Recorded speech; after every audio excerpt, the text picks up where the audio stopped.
Olá!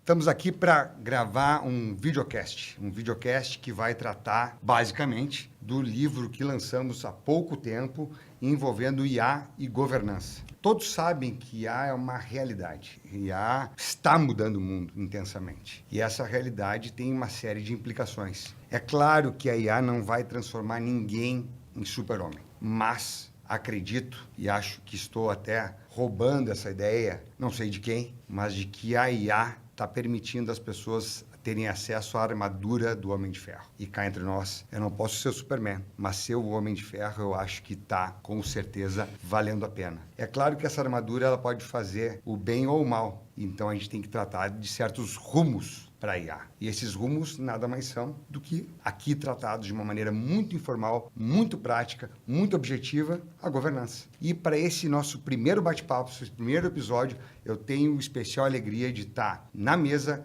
com sócios da Andrade Maia, Tamires, Natália e Nísio. Sejam muito bem-vindos. Muito obrigada. Muito obrigado. Por favor, nosso compromisso aqui é de absoluta informalidade. Queremos, sim, debater, concordar, discordar, mas, sobretudo, conversarmos sobre um tema que está impactando brutalmente as empresas no Brasil e no mundo. Vamos lá? Podemos começar? E, para não esquecer, eu sou Júlio César Goulart Lanes, sócio fundador e administrador do escritório Andrade Maia. Esse projeto é um projeto que não nasceu só contando com os apoios e as intervenções do Andrade Maia. Tivemos a alegria de ter parceiros muito especiais, o escritório Dávila Oliveira e Axt e também da CLA Brasil. Dito tudo isso, estou pronto para começar esse bate-bola. Bora. Bora lá? Vamos lá. Começamos pela Tamires, pode ser? Pode ser. Aceitam?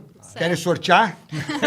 Então vamos lá. Começando. O que a gente hoje em dia deveria considerar em termos de momento novo? O que é diferente hoje em relação do que já se escutou tanto sobre inteligência artificial? Acho que a gente já viveu muitas e muitas levas de inteligência artificial e parece que não é nada novo, né, na verdade. A gente já teve aí AI Winter, de muitos tempos para trás, muitos anos, muitas décadas, mas fato é que a tecnologia ela vem avançando em uma velocidade muito rápida e o que a gente tem visto é que a disrupção tecnológica ela tem acompanhado, ela não tem acompanhado a nossa evolução humana, ela tem quase nos atropelado. Recentemente eu até acompanhei uma nova tecnologia que foi desenvolvida e anunciada pelo MIT. E nessa tecnologia, diferente das outras diversas em que nós já temos, em que são modelos de linguagem que precisam da intervenção humana, essa em específico, ela é um pouco diferente. Ela, Júlia, ao invés de quando ela é lançada, ela ter esse constante aprimoramento, né,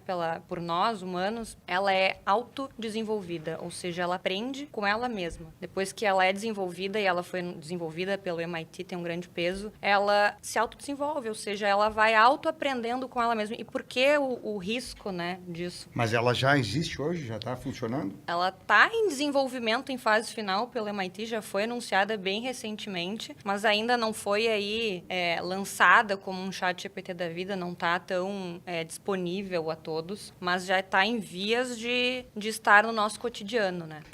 Mas assim, cotidiano, acho que todos compreendemos que aquilo que parecia distante está muito presente. Com certeza. Mas tu tendo uma caneta, tu sendo gestora, tu sendo, digamos, a executiva responsável na empresa por aplicar um projeto envolvendo IA, qual seria a tua decisão? Como tu conduziria isso?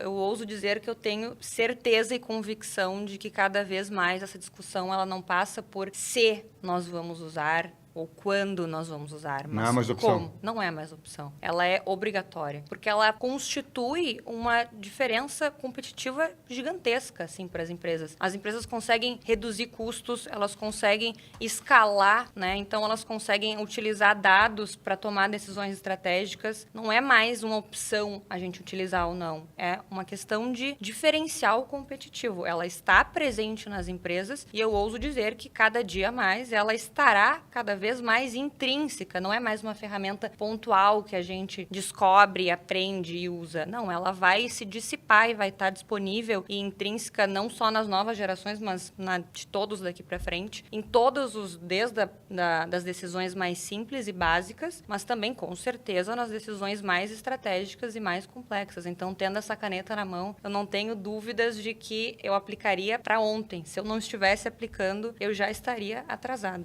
Nígio, Tamires presidindo um conselho determina vamos usar, mas ela precisa entender, no meu compreender, o que está acontecendo no mundo, né? Quais são os números envolvendo inteligência artificial e o mundo empresarial hoje em dia? Como isso está sendo medido? O que está acontecendo? Digamos assim, quais são os dados? Porque um gestor, para decidir, precisa de dados, né? Sim, e a gente tem dados que são alarmantes e que falam sobre uma realidade que muitos decisores ainda não estão preparados, mas não têm na mesa todos os itens que têm que ser calculados. Porque, vamos aos dados, assim, né? A gente tem um estudo que saiu agora em 2025, que estudou 400 profissionais de governança, risco e compliance, e nesse estudo a gente tem que 82% das empresas estão fazendo uso generalizado de IA, ou seja, é um grande dado. Só que apenas 25% dessas empresas têm um programa de governança implementado, ou seja, eu tenho uma diferença de quase 60% dessas empresas que foram entrevistadas, que os decisores tomam decisões sobre inteligência artificial sem saber como lidar com aquela inteligência artificial que está sendo agregada e introduzida nas suas próprias operações. E esse dado, ele conversa com outro dado que também é super interessante, que é de um estudo que saiu em 2024, que se chama A Director's Guide to EA Governance, que ele diz o seguinte, que as lideranças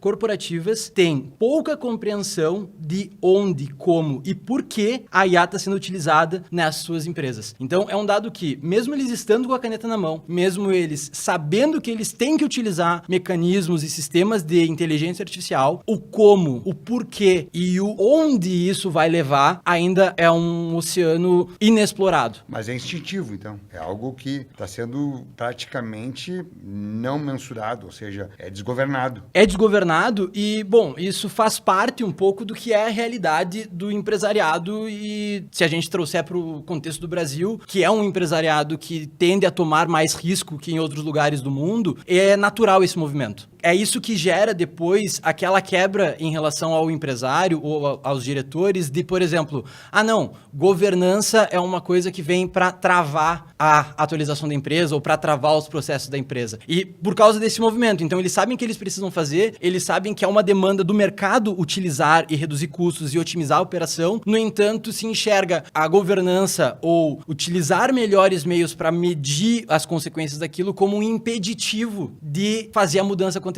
Então isso acaba colocando no segundo plano. Então é instintivo, é desgovernado, faz parte da realidade do que é ser empresário no Brasil e cabe a nós, no sentido de estudiosos do tema, alertar que essa evolução tem que ocorrer de forma conjunta. E de forma conjunta pressupõe de forma estruturada. E de forma estruturada pressupõe de forma planejada, estudada, conhecendo o contexto das empresas, conhecendo o contexto do mercado onde ela está inserida e principalmente o contexto do que ela faz, do core business da empresa, e a partir disso aí a gente entender, como é que a gente faz para ajudar essa empresa a, de fato, fazer essa mudança de forma plena e positiva e com ganhos de mercado. Entendi. Mas assim, Nísio, e aí já te envolvendo, Nath, na conversa aqui, a gente não está acostumado a tomar mais risco, ele está sujeito a mais risco, o empresariado brasileiro. E quando a gente está sujeito a riscos, a gente sabe que às vezes pode ser potencializado ou controlado, né? E é oportunidade ou é só risco? Como é que tu vê isso? Como é que se trabalha isso? Digamos assim, esse mundo que tem tanta oportunidade, mas que está sendo apontada cada vez mais por uma adoção de altíssimos ou potenciais riscos, né? Eu acho que a gente tem que olhar olhar, quando a gente fala do uso da IA, primeiro que já foi dito aqui, que ele é inegociável. Ele está aqui, a gente vai usar. Agora a gente tem que ver como transplantar isso para um caminho mais tranquilo, para o empresariado e para as lideranças, mas também de forma a que os investimentos que são feitos possam fazer com que a gente atinja todos os benefícios que são esperados com o uso da IA. A gente tem uma avaliação, eu acho que todos nós no dia a dia entendemos isso, que o reflexo do uso ele pode trazer muita eficiência, muitas melhorias operacionais, e isso pode se refletir em resultados importantes para as empresas e para o dia a dia de todo mundo, né? E trazendo um pouquinho de informação, essa afirmação que eu estou trazendo aqui, ela também é trazida em outras pesquisas, além das que já foram mencionadas aqui. A gente tem uma pesquisa do Evermont Institute de 2025 que fala que a integração da IA nas operações das empresas é a segunda prioridade estratégica posta hoje em dia, apenas atrás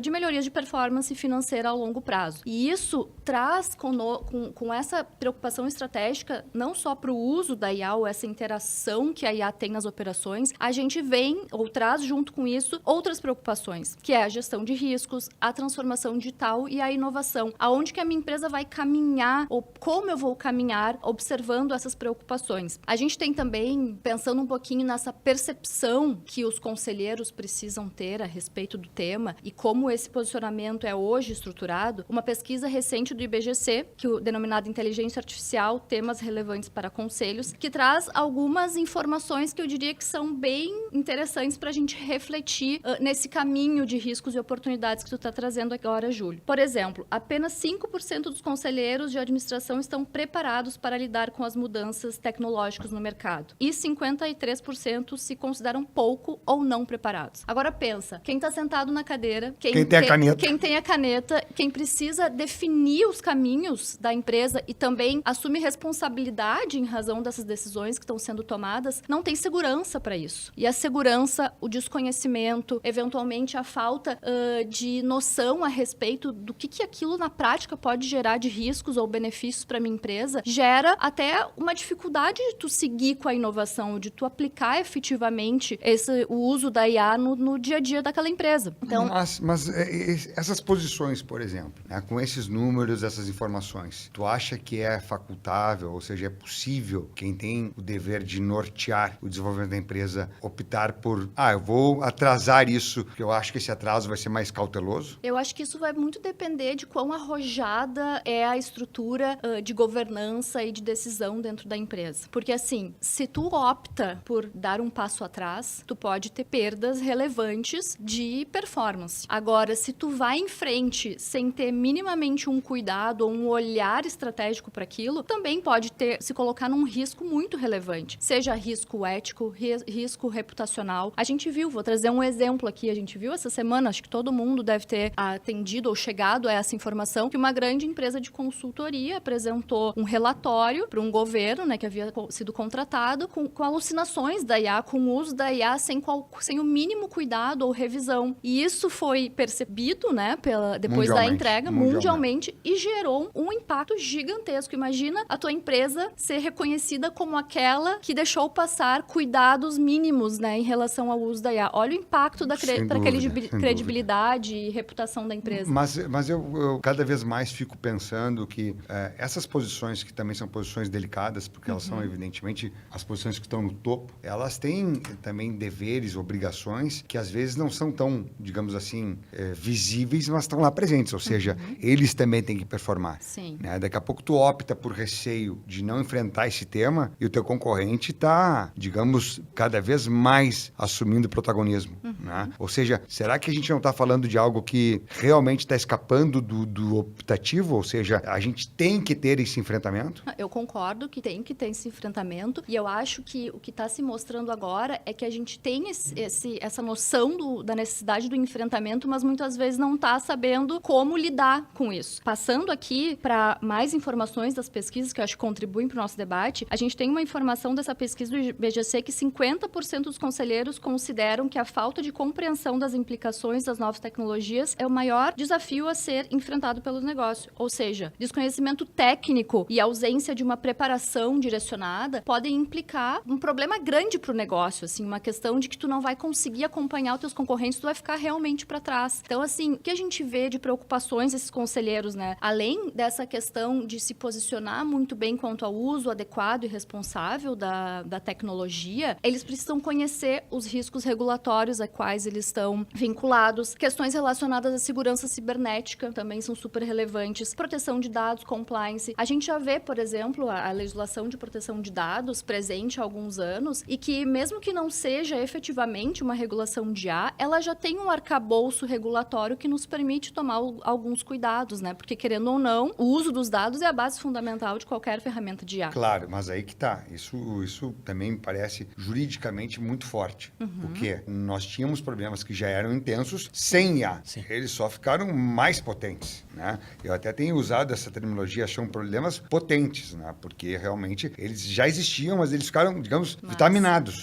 Ficaram vitaminados e a gente ainda vai ter novas coisas, né? Porque, vamos lá, quando a gente está falando de IA, a gente fala muito em decisão automatizada, certo? Especialmente IA generativa. E aí, o que se faz quando tu precisa, que é uma tendência da regulação, que a gente está tratando também muito no e-book, quando eu tenho necessidade de apresentar uma justificativa para essa decisão? Todos os caminhos levam à supervisão humana. Eu preciso ter a supervisão humana por trás que vá permitir que eu explique o motivo pelo qual eu cheguei naquela decisão. Então, a gente não pode fugir aqui na discussão de IA das pessoas e de que toda a estrutura organizacional precisa olhar para isso, principalmente os conselheiros que vão determinar os direcionamentos estratégicos. Então, eu acho que o fundamento todo aqui é a gente conseguir trazer uma discussão que seja tanto arrojada, mas também consciente a respeito do tema, para que as definições de cada uma das empresas consigam alcançar elas os maiores benefícios da IA.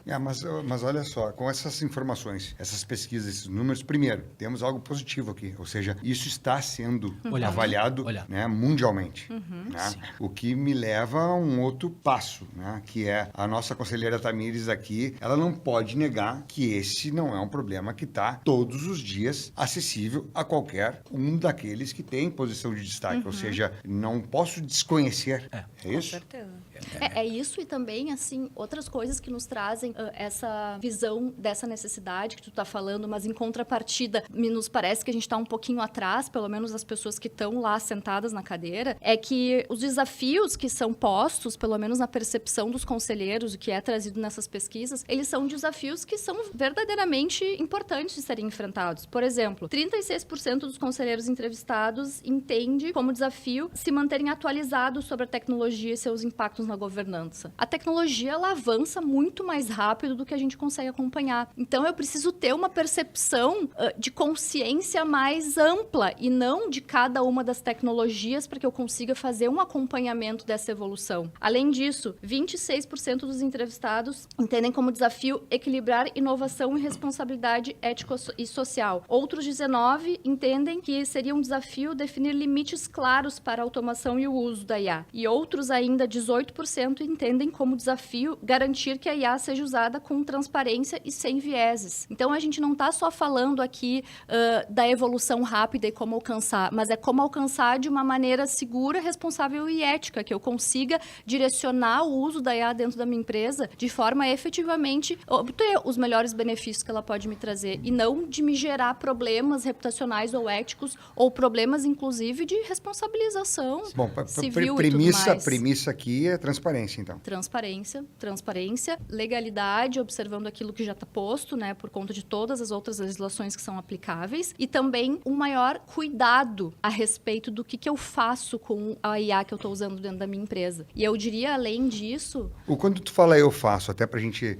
É o primeiro episódio, até para todo mundo ficar no mesmo, digamos assim, Nivelado. na mesma página, né? A gente está falando de lideranças, né? A gente está falando, então, membros de conselho, né? C-level, diretores, né? Pessoas que tomam decisões. É isso? É isso. Quem tem a caneta na mão. Quem tem a caneta na mão. E são essas pessoas que vão definir as diretrizes, mas vão precisar passar isso para dentro da empresa. Criar vocês acham que esse grupo de pessoas, os líderes, eles podem também se cobrar uns aos outros para que isso ocorra? Por exemplo, né? É uma orientação do conselho para que os executivos tenham isso em pauta. Ou seja, é assim? É isso que a gente está falando? Eu vejo que sim, até porque quando a gente fala em governança, um termo que é muito utilizado é o tone of the top. E que essa mudança ela tem que ser dada e ela tem que ser vista como exemplo para quem está nos níveis mais executivos. Ela tem que ser um exemplo das lideranças, de quem está no topo, dos diretores, da diretoria executiva. Eles têm que cobrar. E eles têm que dar o exemplo de que eles se preocupam com isso. Não, bom, isso leva àquilo que conversávamos há pouco, né? Como é que eu vou exigir e vou estar dando orientação se eu não sei sobre o que eu estou né, falando ou orientando? Eu acho que o primeiro passo é, de fato, essa capacitação das pessoas, começando pelo grupo lá de cima mesmo. Eles precisam compreender, claro que não com uma profundidade a respeito das questões técnicas, mas pelo menos com um panorama geral do que se trata a IA. E a partir disso, partir para uma análise de risk assessment mesmo. Muito Quais se fala são... sobre o letramento, né, atualmente. Exato. Como é que eu vou definir coisas? Como é que essas pessoas vão designar também caminhos sem ter o background necessário para chegar numa decisão informada e qualificada? É que a gente tem um mundo que está numa velocidade há pouco tempo atrás. Essa é a grande verdade. Nós aqui convivemos com o banimento do papel. Né? A internet já foi algo que era um avanço. Né? A gente foi para um caminho que realmente... Tem um dado, Júlio, que é muito interessante em relação a isso que tu está falando, que em mais ou menos 13 anos, o investimento em inteligência artificial saiu no mundo de 7 bilhões para 200 bilhões de dólares em 13 anos. Ou seja, há um incentivo muito grande, há uma vantagem competitiva olhando para isso, né? Mas os investimentos também, a gente tem que ter um cuidado que eles sejam feitos de uma maneira inteligente, porque muitas vezes, se a gente não tem essa compreensão e capacitação técnica por trás das decisões, eu posso estar colocando dinheiro pelo lixo. ralo, né? Eu já debatendo esse tema internamente com colegas, eu sempre penso ou estruturei um pensamento de que não há proporcionalidade. Não é porque eu gasto mais que eu vou estar mais seguro. Não é porque eu gasto mais que necessariamente eu estou fazendo o melhor uso. Né? E essa proporcionalidade, eu acho que ela deve estar presente em todas as decisões envolvendo esse tema. Né? Até porque, vamos lá, a gente viu recentemente, dado um player novo que veio do Oriente, mudar o cenário. Né? Aquilo que custava X passou a custar menos X, ainda que por um momento, mas a gente sabe que a coisa tem uma mutabilidade muito rápida. Né? Isso tem sido uma realidade. Né? Bom, tu acabava de falar de algo que está para outubro, ou seja, agora, e que o que está esperando para janeiro. Né? É isso que a Natália falou, ele corrobora muito isso, as tecnologias, por isso a importância da gente não limitar quais tecnologias, de que forma, porque elas avançam numa velocidade muito rápida. O que a gente possivelmente está discutindo aqui hoje em termos de ferramentas, amanhã já pode ser obsoleto, amanhã já pode ter uma tecnologia muito mais avançada do que a gente pode sequer imaginar. Então a velocidade, ela realmente não acompanha a capacidade humana. E a capacidade de mutação, né? Porque tu falou de várias inteligências artificiais. E hoje em dia a gente não tem, eu acho que, como detectar quais são as que virão, né? Não. Muito menos os problemas que delas decorrerão, né? A gente não tem como definir já desde lá. E eu acho que por isso que quando a gente está trazendo no livro, né, que a gente acabou de lançar, esses como orientações mais práticas para como lidar com o uso da inteligência artificial de forma responsável, ética e segura, a gente tem que pensar que a boa governança é aquela que ela tem uma adaptação à realidade das empresas, ou seja, ao setor que ela está inserido, à atividade que ela presta e também ao apetite de risco que ela tem, porque ela pode ser daqui a pouco uma empresa que vai usar a inteligência artificial só como algo acessório à sua atividade. Não como core business. Ou então ela pode revolucionar, se reinventar totalmente e colocar a inteligência artificial como o foco principal, o core business, deixando com que todos os seus relacionamentos sejam pautados pela inteligência artificial. Então ela tem que estar, uma boa governança, ela precisa estar adaptada a isso, mas também ela tem que ter uma possibilidade de se adaptar ao longo do tempo. Sim. Porque, como vocês estão falando, as coisas vão acontecendo de uma maneira muito rápida. Então eu tenho que ter uma estrutura interna flexível que me permita acompanhar essas mudanças sem que a gente tenha que sentar a cada semana para reorganizar as políticas internas ou para rever os valores do posicionamento da empresa em relação à IA. E essa transformação, ela tá posta. A gente precisa olhar para isso. Eu brinco que quem diz que política interna de inteligência artificial está pronta e finalizada, não fez política interna. É impossível a gente finalizar. Ela está em constante evolução e adaptabilidade, como a Natália bem disse. Mas tem dois pontos aqui. Quando eu escrevi essa apresentação do nosso livro, eu estava pesquisando, olhando alguns casos, né? A gente tem lá Kodak da vida, Nokia, né? Blockbuster, empresas que, né? Xerox, Sumiram. que conviveram com muitos e muitos anos, ou meses, ou um tempo longo para tomarem opções, né? O que a gente está falando algo agora aqui é bem diferente, né? Ou seja, esse tempo de reação, ele não vai existir. E uma palavra, é uma palavra forte, sim, mas que define muito bem esse nosso novo tempo, é humildade. Para entender que aquela decisão que eu tomei ontem, para amanhã pode já não servir. Dentro disso, dentro das discussões de conselho, quando tu traz um órgão colegiado para definir sobre um tema, tu tem que ter essa humildade de entender, tá, beleza, talvez esse caminho que a gente teve até agora, que nos trouxe tanto de resultado, talvez pelas novas condições, pelas novas regras do jogo, ou pelas ferramentas novas que se tem, amanhã ou vão nos levar para a ruína, ou podem nos levar para melhores resultados ainda. Então, quando a gente fala sobre humildade, às vezes é uma palavra meio forte assim nesse contexto, é justamente isso, é poder olhar para o contexto com novos olhos todos os dias. E todas as vezes, porque a IA, ela tá nos colocando com essa necessidade a todo momento, batendo na porta. Eu vou, acho que encerrar nosso primeiro episódio com um grande ponto de interrogação. E qual é esse ponto de interrogação, né? Eu acho que ser líder hoje em dia tá difícil, viu? Porque tem ferramentas maravilhosas para auxiliar, mas a gente sabe que essas alterações todas trazem uma série de responsabilidades, né? Eu acho que o bacana do livro tá nesse, considerando esse espírito, né? Considerando essa realidade, ou seja, evidentemente não se tem fórmulas, né, mágicas, mas se tem pelo menos, digamos assim, rol de providências ou opções, né, que tragam um certo rumo, né? Sim. Isso me permite complementar ainda, Júlio. Eu acho que o foco do livro, ele é muito importante porque a gente coloca o foco nas pessoas, efetivamente, e não na tecnologia. Porque é a partir das pessoas que tudo vai se desenrolar. Então, é esse o Nils trouxe isso muito bem agora com esse conceito, mas o foco nas pessoas, em como elas vão atuar e como elas vão agir para direcionar o uso da IA, que vai ditar o sucesso ou o insucesso. Quando eu terminei de escrever a apresentação do livro, eu até estava mostrando pro Fábio Machado, que coordenou esse projeto todo, né? E no final eu fiz uma brincadeira, né? A minha apresentação passou por IA, né? E daí ele deu risada, etc e tal. E não tinha passado, mas ele disse assim, bom, passou, mas depois voltou para minha revisão. É isso, né? É isso. A gente não quer e não defende minimamente, até por uma questão de responsabilidade, que a IA esteja livre e solta. Muito ao contrário, né? No final do dia, no final da conta lá, a supervisão humana Quem faz tem parte. que estar né? no controle são as pessoas. Certo, né? É uma ferramenta. Com certeza. Então, É isso aí. Natália, muito obrigado. Eu que agradeço. Tamires, muito obrigado. Eu que agradeço. Nísio, muito obrigado. E é só o começo, né? Vamos seguir. Daqui a pouco vocês também voltam, a gente segue conversando e a gente passa daqui a pouco mais, ou seja, com o tempo, a ter mais considerações e com certeza a gente até vai ter que voltar para reformular tudo isso que a gente falou, né? E novas provocações Não é todos isso? os dias. Obrigado, Sim. pessoal. Obrigada. Obrigada.